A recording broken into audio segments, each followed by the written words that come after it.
Another one of my statements from my teaching philosophy says, I highly value the need to collaborate with students, staff, and parents. I believe it is essential to create and foster positive working relationships with all three parties to ensure success and fulfillment. So I was just thinking about it, especially looking at the assignment brief of referring to our philosophy and who we are as starting out as teachers. I think I've got it down pat with collaborating with staff.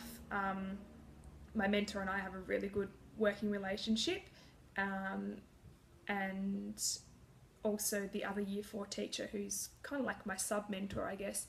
We get along really well. I've learnt to be really adaptable and find things to talk about in a staff room. Like on my very first placement, I kept to myself. I didn't really speak to any of the other staff. I just felt a bit vulnerable.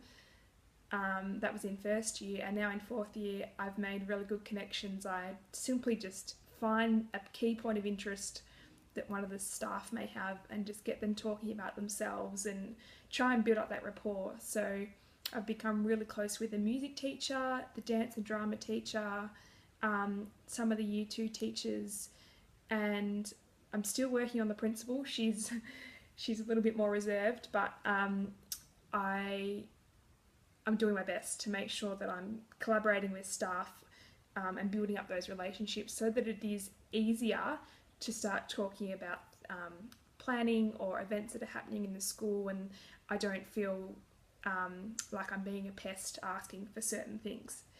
So that's that part. In terms of collaborating with students, obviously that happens naturally in the classroom.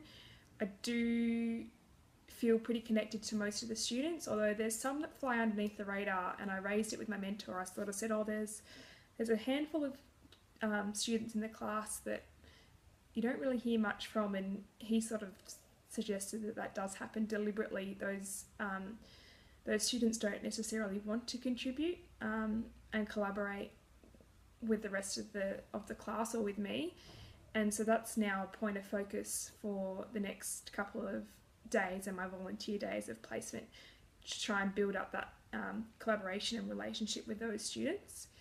Collaborating with parents, now this is probably the hardest one.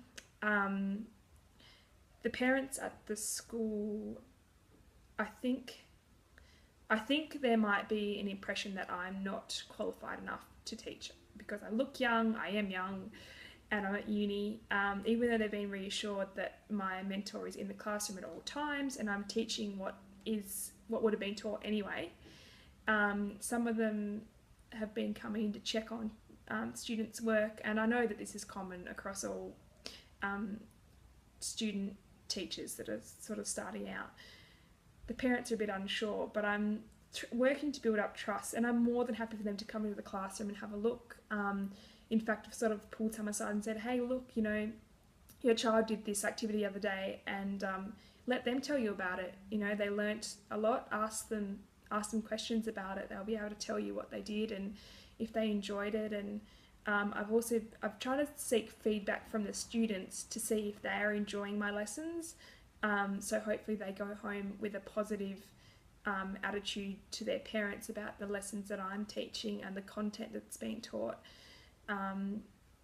So yeah, collaboration with staff, I think at this particular school has been really great, but who knows what's going to happen at the next school. I'm always trying my best to build up relationships. I think the key area that I need to work on is collaboration with parents, but that's going to come along also when I have my own classroom, and the students are my own, rather than coming into a classroom that's already been established.